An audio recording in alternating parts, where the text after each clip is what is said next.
Bonjour tout le monde, bienvenue.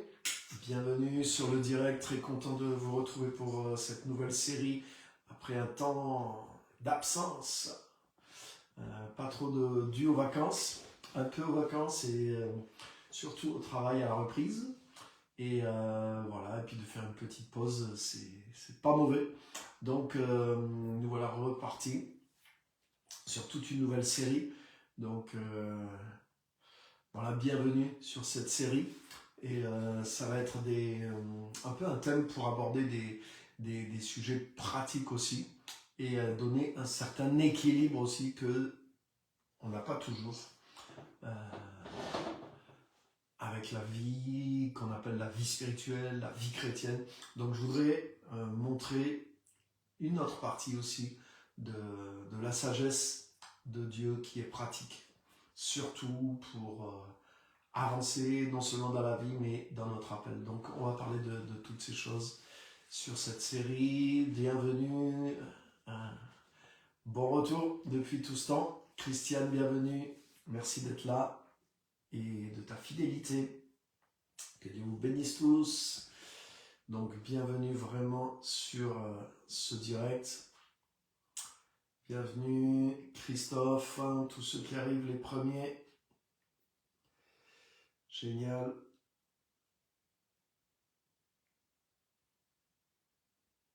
Hop.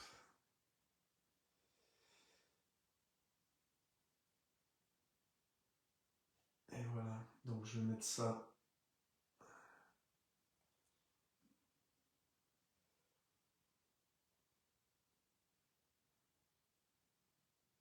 Le partager aussi pour que voilà, on puisse nous rejoindre. Voilà.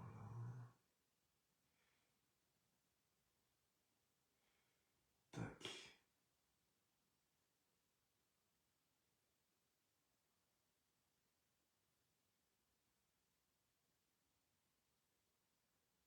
Et voilà. Donc bienvenue tout le monde. Bienvenue Pasteur Simone, Marie-Noël. Bienvenue à tous. Et c'est vrai que ça fait un petit moment qu'on ne s'est pas vu. Donc voilà, j'espère que vous avez eu un peu de repos pendant cet été. L'été n'est pas encore fini. Profite encore des beaux jours. Et voilà. On est content en tout cas de se retrouver. Donc je partage ça aussi pour inviter un petit peu du monde. Et voilà. On est en direct et c'est parti. Donc on va démarrer une toute nouvelle série. Et voilà, donc je voudrais dans cette série montrer des choses un petit peu aussi pratiques aussi. Et montrer que parfois, et on pourrait dire, on veut être trop spirituel dans notre manière de faire. Et du coup, on passe à côté de choses très simples, très pratiques. Et même à côté de Dieu, en fait, de comment Dieu veut nous conduire, parce que des fois, on est trop spirituel quelque part, on a trop spiritualisé le fonctionnement de la vie chrétienne. Donc, je voudrais juste montrer des choses de la parole aussi, qui sont là pour donner un équilibre à ça, et quelque chose qui va nous aider, qui va vous aider aussi, pour mettre en place des choses dans vos vies, qui vont vous permettre de servir Dieu ou de faire des projets, etc.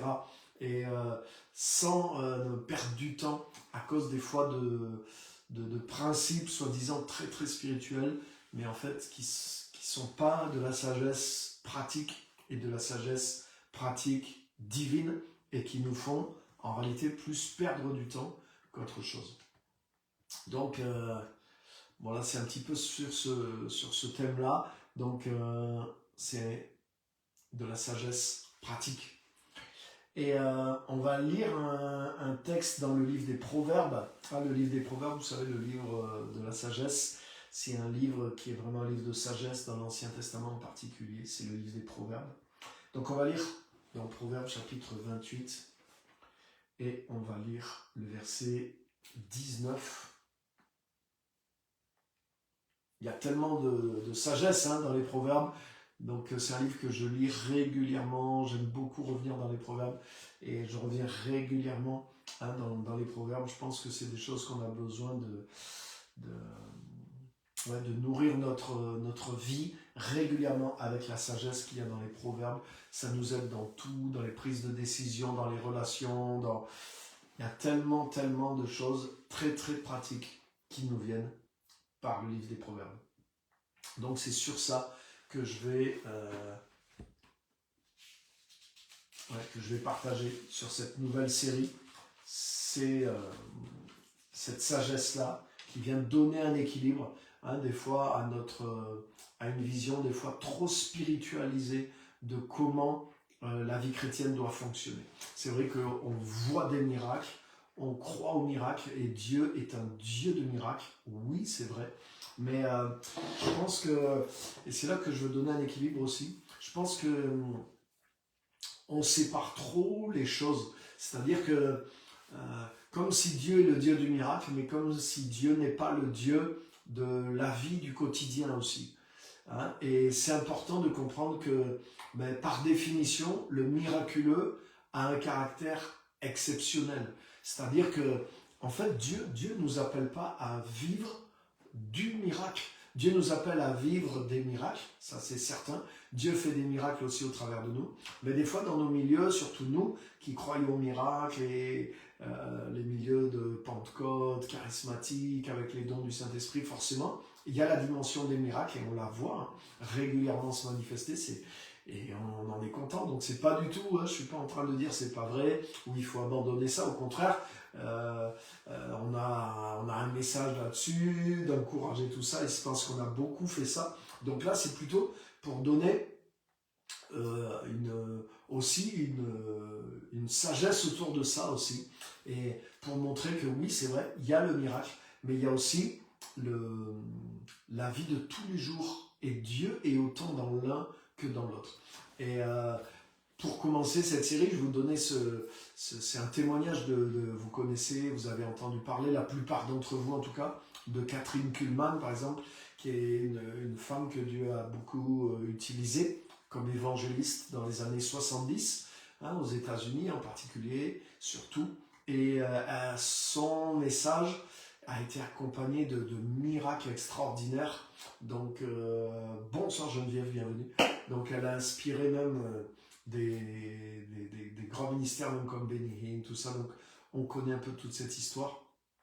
Et donc, Kathryn Kuhlman, son nom est connu dans nos milieux charismatiques, et beaucoup de miracles extraordinaires, guérisons, miracles qui ont eu lieu pendant ces réunions, même sans qu'elle prie pour les personnes. Il y a beaucoup de miracles arrivés comme ça, ou par la parole de connaissance, ou arrivés spontanément comme ça dans l'auditoire, paf, des gens étaient guéris, et de choses sérieuses.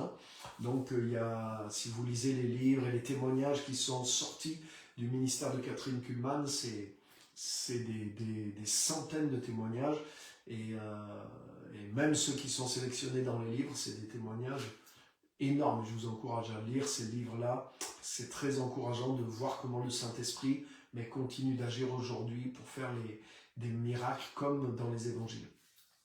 Et par exemple, cette femme de Dieu, du Saint-Esprit, des miracles, qui vivait vraiment cette dimension vraiment particulièrement. Et on est venu l'interviewer, on lui a demandé, justement, parlez-nous des miracles, est-ce que vous pouvez nous montrer comment ça fonctionne les miracles, etc. Et vous savez qu'est-ce qu'elle a répondu? Elle a dit, oui, je peux vous montrer quelque chose au niveau des miracles. Et elle a simplement pris l'exemple d'une graine. Et elle a dit, mais une graine? Vous voulez voir un miracle? Vous voulez croire au miracle? Elle a dit, mais une graine? Elle a dit, c'est un miracle. Vous vous rendez compte, vous prenez une graine, vous la plantez dans la terre, et ça devient quelque chose qui est vivant, ou même un arbre, ou un légume. Et en fait, c'était fort comme réponse, parce que de la part de quelqu'un qui a beaucoup de guérison, des choses vraiment dans le surnaturel, mais en fait, j'ai bien aimé parce qu'elle a fait le pont entre en fait, c'est nous qui séparons le naturel du surnaturel. Parce que le naturel arrive tous les jours. Mais en réalité, le naturel est complètement surnaturel. Comment tout ce qui se passe dans la nature tous les jours, mais c'est surnaturel. Même nous, notre propre vie, on parle, on écoute, on mange en même temps, on réfléchit en même temps, on a des émotions, on a une intelligence, on respire, mais même le fait de la vie, la vie de tous les jours, mais c'est en réalité même, c'est des milliers de choses qui sont... C'est miraculeux en réalité, la vie est miraculeuse. Et on voit bien, c'est le même Seigneur, le même Dieu qui est à l'origine de ce qu'on considère comme naturel et bien sûr de ce qu'on considère comme surnaturel parce que c'est moins fréquent et que ça arrive d'une manière qui est selon d'autres lois peut-être que les lois naturelles, mais c'est des lois aussi qui viennent de Dieu. Donc, vous voyez, c'est nous qui faisons la séparation entre le naturel et le surnaturel. Et des fois, dans notre milieu charismatique, avec les dons de foi, de miracles, du Saint-Esprit, je ne sais pas comment dire, on est tellement porté un peu sur ça que des fois, on néglige le côté naturel. Et comme on l'a un peu séparé, ben des fois, on méprise et on ne voit plus Dieu là-dedans. On ne voit plus Dieu dans le quotidien, on ne voit plus Dieu dans la routine aussi. Et donc, c'est important de découvrir ça, et c'est important de comprendre que c'est le même Dieu qui est à l'origine des lois qu'on appelle naturelles et celles qu'on appelle les lois surnaturelles. Et dans les lois même naturelles, mais il y a des lois qui sont celles du royaume de Dieu aussi, et il y a des lois que nous devons connaître. Et la vie, et même la vie dans le royaume de Dieu, ne fonctionne pas que à partir des lois, entre guillemets, surnaturelles, c'est-à-dire que par les miracles, que par les dons du Saint-Esprit, etc. Dieu n'a pas prévu que la vie fonctionne uniquement à partir de ça. La preuve, c'est qu'il a créé une vie, entre guillemets, naturelle, qui est quand même qui est aussi miraculeuse, sauf que comme ça arrive sans arrêt tout le temps, mais on le note plus. Mais en réalité, on devrait s'émerveiller et remercier Dieu pour tout. Quand tu regardes le ciel, tu vois le ciel avec les nuages, les couleurs, c'est comme un tableau vivant qui bouge sans arrêt de minute en minute, d'une beauté extraordinaire. Tous les jours, il y a des levées de soleil et des couchers de soleil, le ciel, les étoiles, mais en réalité, c'est extraordinaire. C'est un tableau vivant qui bouge sans arrêt. Il y a tellement de choses qui sont le vent, on le vit comme un dû, mais en réalité, c'est la grandeur de Dieu qui est là. Et on est conscient de ça. Et je voudrais vous montrer justement dans cette série que dans la vie chrétienne, et même dans la manière dont Dieu veut nous conduire, dans notre appel, dans notre service, oui, les miracles sont présents, ils sont indispensables, ils sont présents, ils jouent un rôle, mais aussi, il y a des lois qui ne sont pas moins spirituelles parce qu'elles ne sont pas miraculeuses, qui sont des lois du royaume, qui sont dans la parole de Dieu et qui nous donnent une sagesse pratique, et on en a besoin aussi. Et c'est ça même qui fait le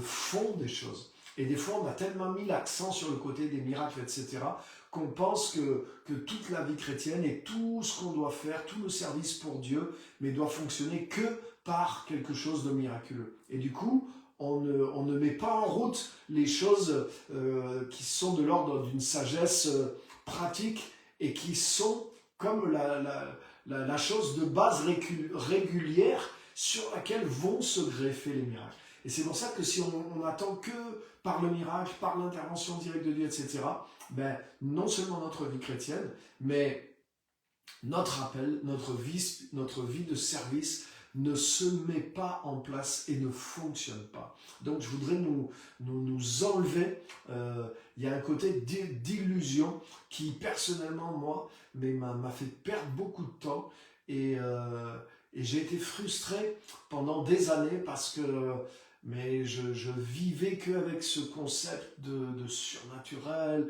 Dieu te parle, Dieu t'appelle d'une manière comme ça, et tu vois des fois des messages qui sont bons, mais qui sont pris à partir d'un extrait de la Bible et qui essaient de montrer quelque chose d'une certaine manière, mais c'est pas la vie non plus vous voyez, par exemple, même dans les évangiles, bien sûr, il y a beaucoup c'est sans arrêt qu'il y a des miracles et tout ça, donc je suis pas en train de renier ça, mais il y avait aussi, les disciples aussi, ils mangeaient tous les jours, ils dormaient tous les jours, ils voyageaient tous les jours, ils avaient besoin de faire les courses, ils avaient besoin de se laver, ils avaient besoin de trouver un endroit pour dormir. Il y avait un côté de routine aussi, il y avait un trésorier, il y en avait qui s'occupaient de la bouffe, il y en avait qui s'occupaient de ceci, de cela. Et donc bien sûr, forcément, c'est pas ces choses-là qu'ils ont voulu raconter dans tous les détails.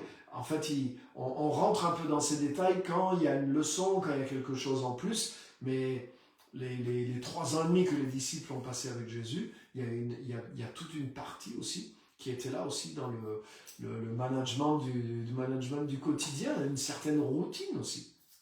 Donc tout ça, ça compte. Et quand Jésus a dit « suivez-moi », mais il les a embrayés dans une routine, ça veut dire vous allez être avec moi pratiquement tout le temps.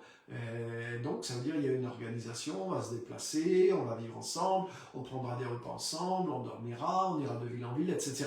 Donc, et ça a été, Jésus ne prenait pas ses disciples que quand il y avait un miracle, que quand il y avait une guérison, que quand... Non, il y avait un fond qui avait été décidé, et dans la même sagesse divine, par laquelle il y avait aussi des prodiges et des miracles qui se produisaient. Donc, c'est important de comprendre ça, et Jésus avait une idée, il avait un plan, il avait une organisation, et il a lancé aussi tout son travail avec les disciples, avec quelque chose de pratique aussi, qui a fonctionné pendant 3 ans et demi sans arrêt. Donc, ou pratiquement, peut-être ils ont fait des pauses de temps en temps, on ne le voit pas trop ça. Mais en tout cas, il y avait une forme d'organisation, et dans ça, il y a eu tous les miracles, toutes les choses extraordinaires que Dieu a faites. Mais vous voyez, c'est pas simplement... il n'y a pas qu'une succession de miracles qui a fait tout le travail et tout le ministère même de Jésus. Et celui des apôtres après. Donc c'est ça que je voudrais vous montrer. Et moi je voudrais essayer de montrer cette partie qui est un peu cachée, cette partie qui est un peu des fois méprisée, et je voudrais vous montrer cette partie qui est hyper importante. Et c'est des choses que j'aurais aimé avoir comprises plus tôt, parce que du coup, personnellement, j'ai stagné, parce que j'attendais tellement des fois du miraculeux, alors qu'il y avait des choses à faire. Donc, Proverbe chapitre 28 et verset 19. Sagesse pratique des proverbes. Et il dit ceci: celui qui cultive son champ a beaucoup de pain, celui qui cultive des illusions, beaucoup de misère. Waouh! Ça c'est la version français courant, je vous le relis. Celui qui cultive son champ a beaucoup de pain, celui qui cultive des illusions, beaucoup de misère. Et peut-être ça va un peu déranger ou choquer.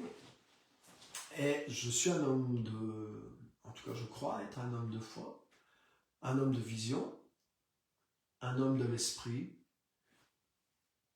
Les miracles, j'y crois, j'en vis régulièrement.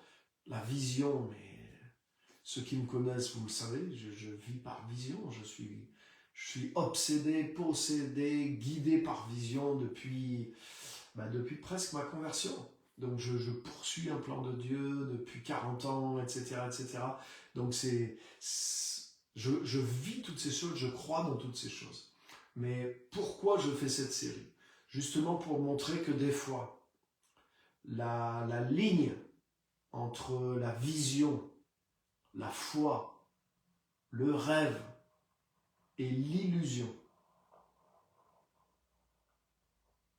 Donc, je vais m'expliquer. Je ne suis pas en train de dire que Dieu ne nous donne pas des rêves, que Dieu ne nous donne pas des visions, Dieu ne nous donne pas la foi. Je suis la preuve vivante du contraire. Même là, aujourd'hui, on est en plein développement de plein de choses, on est vraiment dans la foi, on est vraiment dans la vision, non seulement par l'église, par exemple ici à Clermont-Ferrand, mais même de mon côté par rapport aux choses que je fais aussi à l'extérieur, mais j'ai jamais été autant dedans. Je suis dans la foi, dans les projets, dans la vision. Donc ceux qui me connaissent, vous savez tout ça. Donc je suis pas en train de dire ah oui, je suis en train de renier toutes ces choses-là. Non, non, non, non, pas du tout. Mais ce que je suis en train de dire, c'est que des fois, dans notre manière de voir les choses, et des fois comme dans un manque, c'est un manque de sagesse pratique et de sagesse divine. Parce que là, ce que je viens de dire dans le livre des Proverbes, c'est la parole de Dieu. Et des fois, parce qu'il n'y a pas cet équilibre-là, mais on manque des choses et on loupe des choses importantes, justement, même dans la poursuite de l'appel, dans la poursuite de la vision. Et des fois, au lieu de poursuivre la vision de Dieu avec une sagesse de Dieu qui fait intervenir à la fois une sagesse pratique et le miraculeux, mais des fois, comme on est trop dans quelque chose qu'on pense être spirituel, mais on est dans l'illusion. Et ce verset, il est clair, il dit que celui qui cultive son champ, il va gagner son pain, hein, mais autrement dit, il aura des résultats. Mais que celui qui poursuit des illusions, ben, il n'aura rien. Donc ça veut dire qu'il faut faire attention. Il faut faire attention qu'il y ait un sens pratique et qu'il y ait réellement un travail concret qui soit accompli et qui amène quelque part. Et ça va être ça, le thème principal de cette série. Hein? Donc le verset est parlant, celui qui cultive son champ a beaucoup de pain, mais celui qui cultive des illusions, beaucoup de misère. C'est une pauvreté. Et je vous dis franchement, pour être depuis toutes ces années aussi, dans l'œuvre de Dieu, les églises et tout ça, mais j'ai vu pour ma propre vie aussi, et ça m'a permis justement de trouver d'autres pistes aussi plus pratiques, mais comment tu peux être dans une illusion parce que tu as spiritualisé les choses et tu t'attends à ce que Dieu fonctionne d'une certaine façon qui n'est pas sa réelle façon de fonctionner. Et du coup, ça ne produit pas. Et tu attends, et tu dis, bah, peut-être je suis pas assez encore spirituel, et ceci et ce. Et donc, je vais vous donner des exemples précis pour vous montrer, par exemple, que le fonctionnement régulier de Dieu, mais c'est sûr, et vous allez voir, c'est pas le miracle. Par exemple, Jésus a multiplié les pains et les poissons dans les évangiles. Alléluia. Et même si c'est arrivé plusieurs fois, même si les évangiles ne nous disaient pas tout, allez, on va dire que c'est arrivé peut-être 3 fois. Donc, sur 3 ans et demi, c'est arrivé peut-être 1 fois par an. Mais la majorité du temps, les disciples, ils mangeaient en payant.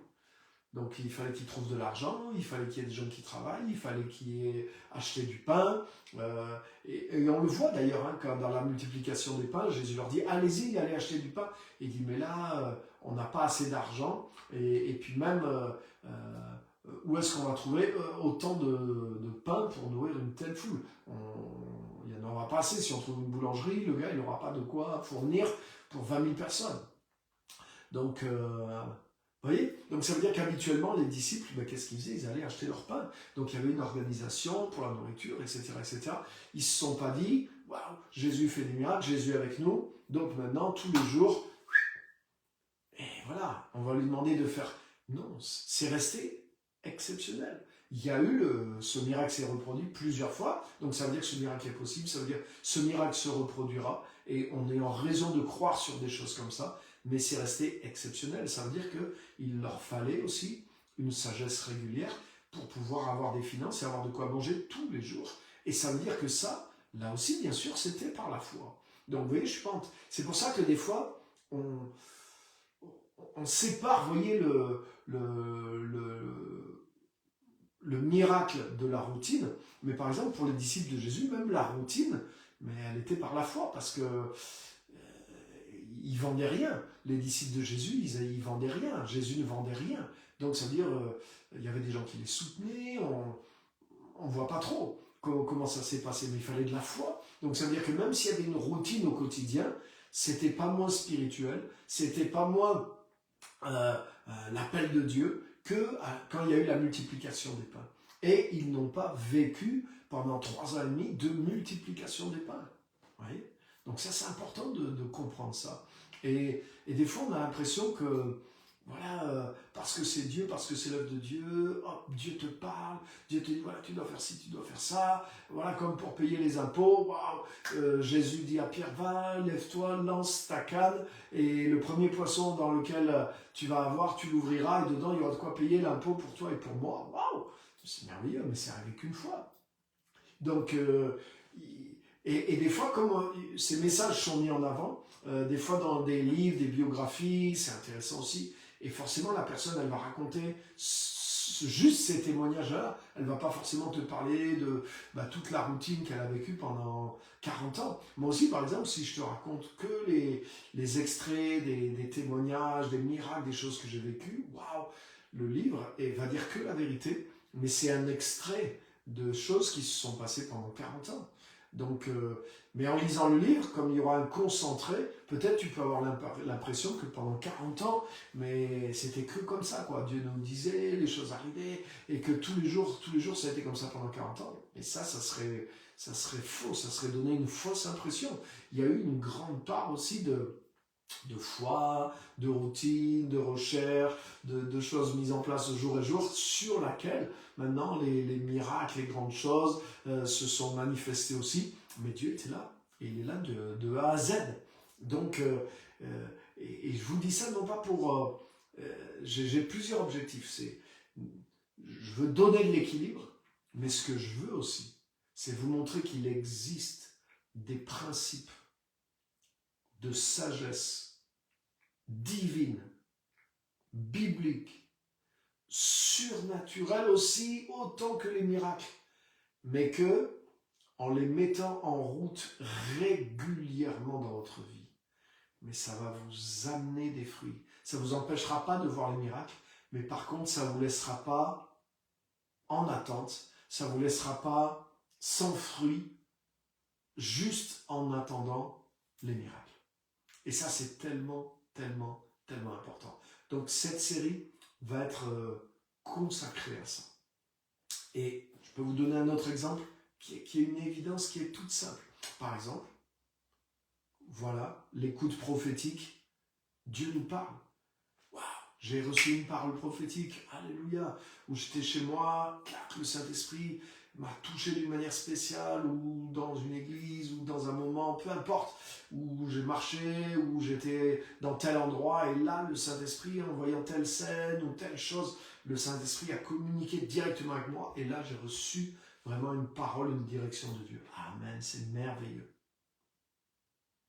Mais maintenant, la plupart, plus de 85% de ta vie chrétienne, tu sais comment elle va fonctionner? C'est que tu es chez toi ou ailleurs. Et qu'est-ce que tu fais? Tu prends ta Bible et tu lis la parole de Dieu.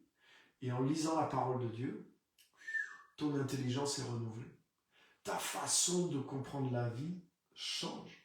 Et en fait, c'est pas peut-être pas la même sensation. Oui, des fois, tu vas être sous un coup de révélation aussi fort que quand tu as ces moments où vraiment Dieu te parle personnellement, te donne une direction. Mais je dirais que beaucoup de fois, dans cette lecture de la Bible, oui, tu apprends, tu découvres des choses, mais par contre, le changement qui s'installe en toi, le changement de direction, la croissance de ta foi, le changement de mentalité, toutes les choses qui prennent place de façon beaucoup plus systématique et régulière dans ta vie, mais ça va faire un travail qui est énorme. Si tu dis non, moi j'ai pas besoin de lire la Bible, j'ai pas besoin des formations, j'ai pas besoin d'écouter les enseignements, j'ai pas besoin d'aller à l'église, j'ai pas besoin du culte, j'ai pas besoin que personne ne m'enseigne, je reste juste comme ça, et de temps en temps j'ai des flashs, le Saint-Esprit me montre des choses, et si tu veux vivre ta vie chrétienne uniquement comme ça, de flash prophétique, où Dieu communique avec toi, mais je te garantis que tu seras faible dans la foi, et puis tu vas être ballotté à tout vent de trucs et tu vas tomber dans des erreurs grossières. Parce que tu n'auras pas du tout la sagesse de la parole de Dieu. Et des fois, la fois où tu vas te tromper dans ton écoute directe de Dieu, tu n'auras absolument aucun cadre pour te dire, ah ben non, là c'est pas possible, parce que je sais que la parole, Dieu dans sa parole, va dans ce sens-là. Donc ça, c'est pas possible que Dieu me demande de faire ça, parce que ça contredit beaucoup de choses qui sont dans la parole.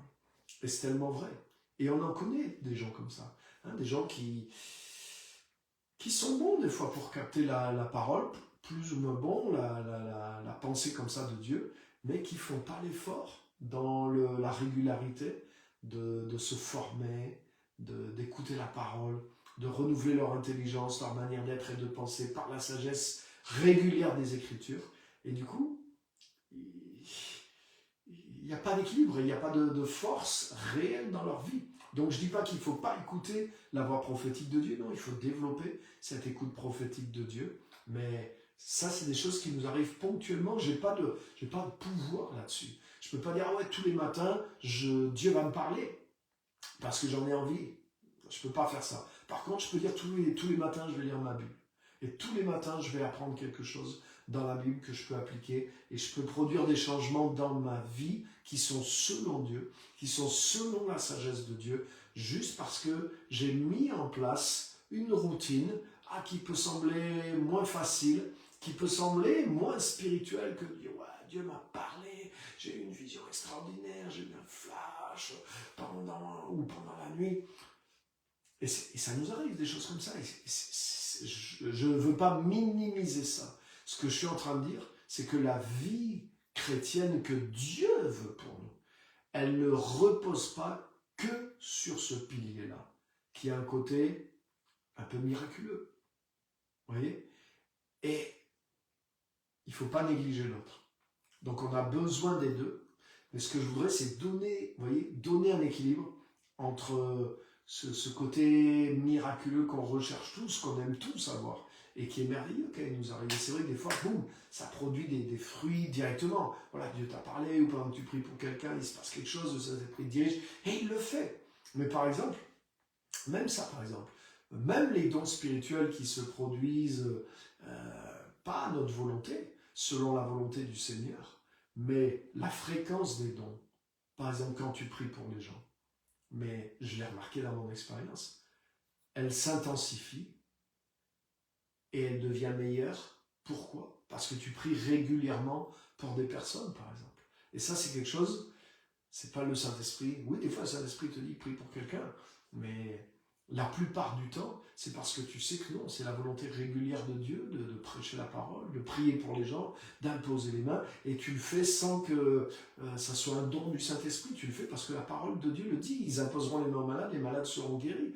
Donc tu pries pour les gens, tu aimes les gens, tu sers les gens. Et en fait, par exemple, tu pratiques ça, donc tu t'affranchis de tes peurs, tu t'affranchis de tes craintes, tu t'affranchis de qu'est-ce que les autres vont passer, tu commences à développer une foi en faisant ça, mais tu sais quoi, maintenant, dans cette pratique, de plus en plus souvent ou régulièrement, le Saint-Esprit vient t'aider avec cette écoute, avec ses dons, les paroles de connaissance, ou les guérisons, ou les choses comme ça. Waouh! Donc vous voyez, les deux fonctionnent ensemble. Tandis que si je reste chez moi sans avoir une routine de service et que je dis, ah non, moi j'irai prier pour quelqu'un que quand le Saint-Esprit me dit, lève-toi, va, et va prier pour telle personne, ou donne une parole à telle personne.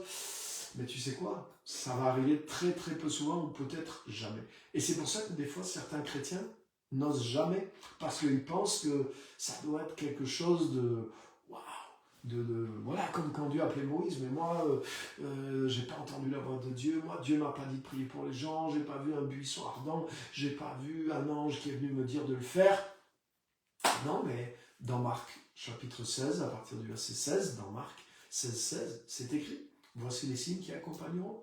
Quand Jésus aussi a dit, Matthieu 28, 19, qu'on connaît, il a dit à ses disciples, faites de toutes les nations des disciples et apprenez-leur à observer tout ce que je vous ai prescrit.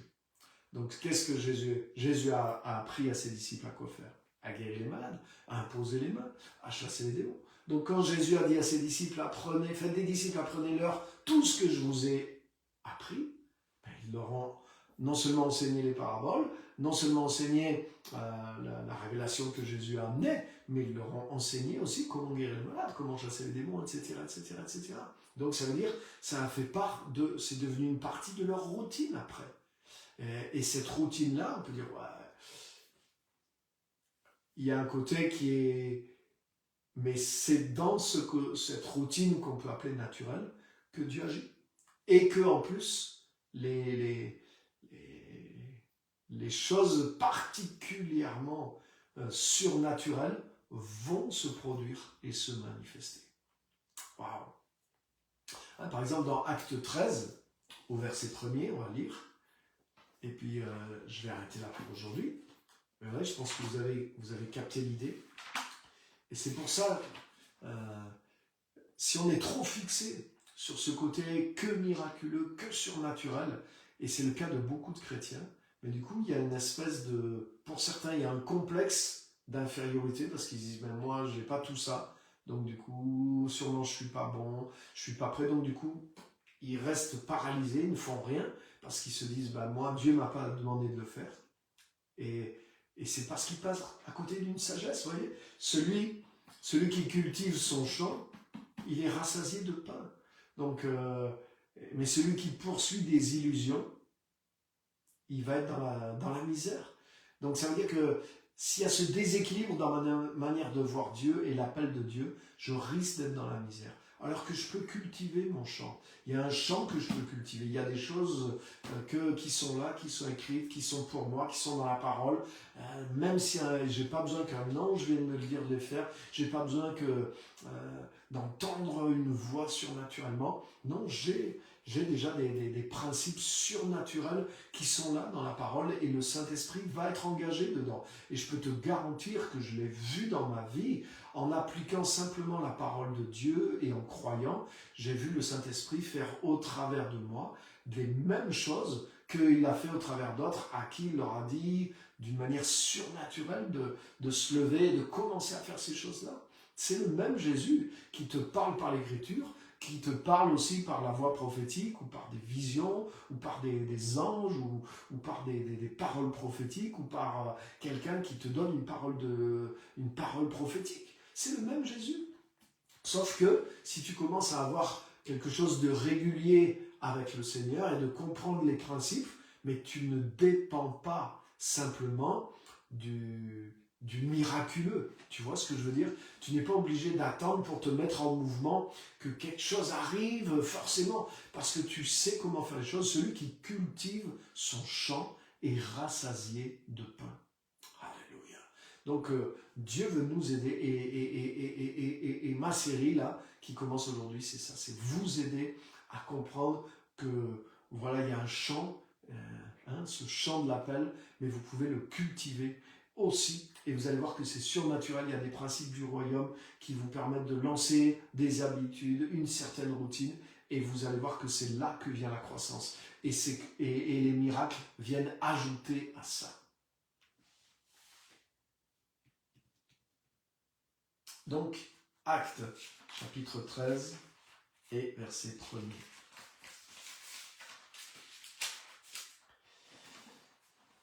Il est dit, dans l'église d'Antioche, il y avait des prophètes et des enseignants, Barnabas, Siméon, surnommé le Noir, Lucius de Cyrène, Manaën, compagnon d'enfance d'Hérode qui régnait sur la Galilée, et Saul.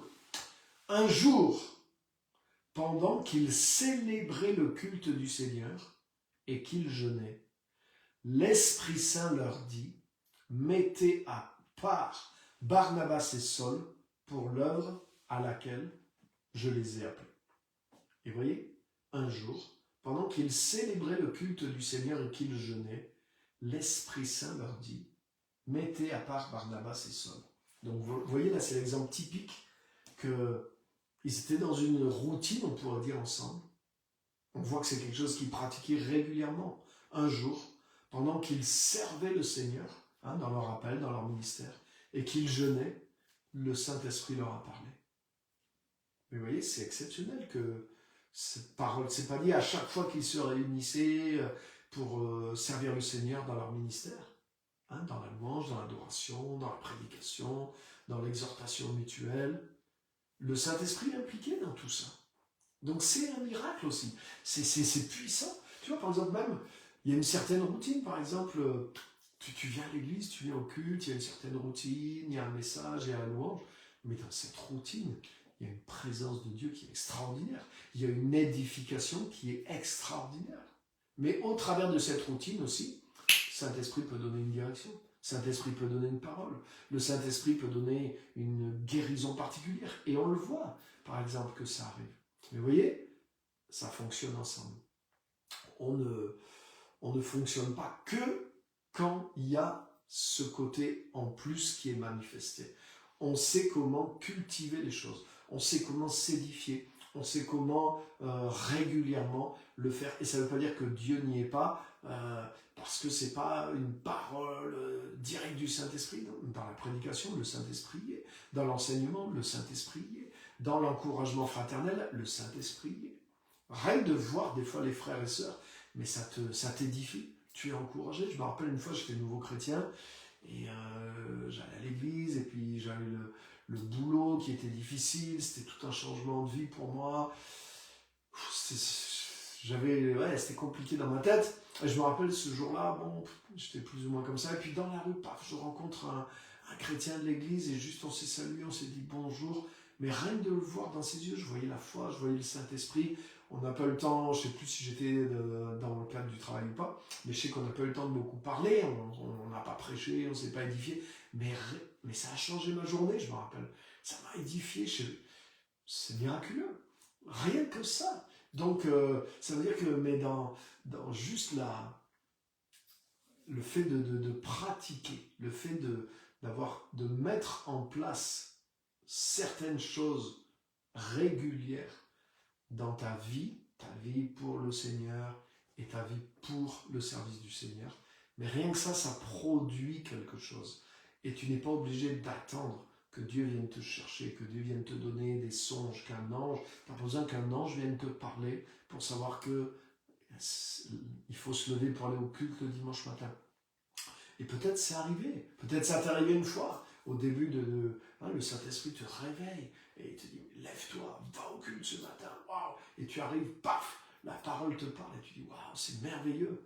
Mais si tu es un peu mûr dans la foi, mais tu vas au culte tout le dimanche. Moi, je ne me pose pas la question, j'attends pas qu'un ange vienne me dire d'y aller, j'y vais. Et tu sais quoi, waouh, je suis édifié très souvent par la louange, par ce qui se passe dans le culte, et toi aussi. Et ça n'empêche pas qu'en plus, et là on voit ça dans le texte, pendant qu'il servait le Seigneur et qu'il jeûnait dans l'église d'Antioche, tu vois, il y avait différents dons, différents appels, et ils se réunissaient, ils servaient le Seigneur ensemble, donc ça veut dire ils louaient Dieu, ils l'adoraient, ils étaient dans sa présence, et ils partageaient l'enseignement, la parole, etc. Et pendant qu'ils faisaient ça, le Saint-Esprit, ce jour-là, leur a donné une direction. Wow. Donc voilà ce que je voulais partager, cet équilibre qui est là. Et les deux sont nécessaires. Donc, moi j'ai pas besoin de toute la routine, moi j'ai besoin que le Saint-Esprit me dit, mais moi le Saint-Esprit me dit. Donc j'ai pas besoin des églises, j'ai pas besoin des ordres, j'ai pas besoin de l'amour fraternel, j'ai pas besoin de routine dans mon service, je vis comme ça au gré du vent. Un jour Dieu me dit va à droite, je vais à droite, le lendemain Dieu me dit va à gauche, je vais à gauche, et tout est décousu, et non. La vie chrétienne n'est pas une vie comme ça dans tous les sens et de désordre. Et le service de Dieu non plus. Il y a quelque chose qui se construit. Donc oui, le Saint-Esprit se manifeste, les miracles se manifestent ponctuellement, mais il y a une régularité dans la sagesse de Dieu aussi, comme quand tu cultives un champ. Jésus a multiplié des pains, mais il n'a pas dit maintenant c'est plus la peine de cultiver. Jésus a fait la pêche miraculeuse avec Pierre. C'est comme ça qu'il a commencé son appel. Mais il ne lui a pas dit maintenant c'est plus la peine d'aller pêcher des poissons. À chaque fois que tu auras besoin de poissons, tu viens me voir, on prie, on jeûne, et paf, Dieu nous donnera des poissons. Vous voyez, Jésus n'a jamais enseigné ça. Et ça serait faux d'enseigner ça. Mais des fois, et c'est là que je dis que des fois, entre la foi, la vision et l'illusion, le chemin n'est pas loin. Et des fois, des gens pensent qu'ils vivent une vie de foi de rêve, de vision, mais ils vivent une vie d'illusion parce qu'ils commencent à compter sur les miracles au lieu de compter sur les principes. C'est exactement comme si les disciples avaient dit à partir de maintenant, on n'a plus besoin d'argent, on n'a plus besoin de s'occuper d'organiser la nourriture, on n'a plus besoin d'aller pêcher des poissons. On a vu Jésus faire les miracles. Le pain est produit tout seul, les poissons sont produits tout seuls. Donc, c'est fini, ça viendra toujours comme ça. Non, Jésus n'a jamais enseigné que les miracles remplaceraient les principes qui viennent de Dieu. Hein, le blé qui pousse, c'est un miracle, mais un miracle systématique que tu peux produire, et c'est ça qui fait la base de la vie. Et par-dessus cette base, oui, les miracles vont venir quand on en a besoin. Donc ça, c'est important. Et je veux vous dire, c'est pas juste pour la vie matérielle, hein, c'est vrai pour l'appel. Et c'est ce qui permet à nos appels d'avancer quand on met en place certaines pratiques réguliers, certains principes réguliers par lesquels aussi les miracles vont se greffer. Et voilà l'exemple qu'on a pris, tout simple, celui de, par exemple, tu lis ta Bible tous les jours, mais tu renouvelles ton intelligence et tu avances spirituellement, tu vis la croissance spirituelle. C'est pas juste quand tu as une parole directe de Dieu que tu grandis spirituellement. On est d'accord. Donc voilà, c'est un petit peu, voilà, on a posé un petit peu le thème et je vais continuer sur ça et vous montrer des choses très simples et pratiques aussi à mettre en place, non seulement dans vos vies, mais aussi dans l'appel aussi, qui fait que vous n'allez pas être là en attente simplement des miracles pour pouvoir avancer, mais vous allez avancer grâce à des principes qui sont bibliques, qui sont enracinés dans la sagesse de Dieu et qui portent des fruits. Celui qui cultive son champ est rassasié de pain. Donc, notre appel est un champ aussi, notre vie avec Dieu est un champ aussi. Donc, il ne faut pas attendre que les fruits arrivent tout seuls, mais il y a une manière de cultiver les choses aussi pour que on soit rassasié aussi et qu'on ne soit pas frustré. Donc, je voudrais vous aider à ne pas être dans une illusion. Celui qui poursuit des illusions, il va trouver la misère, il n'aura pas de résultat.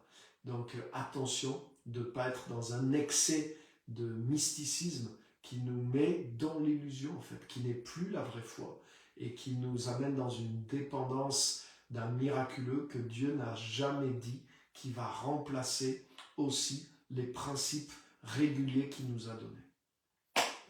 Alléluia. Moi, j'ai pas besoin de lire la Bible parce que Dieu me parle en direct.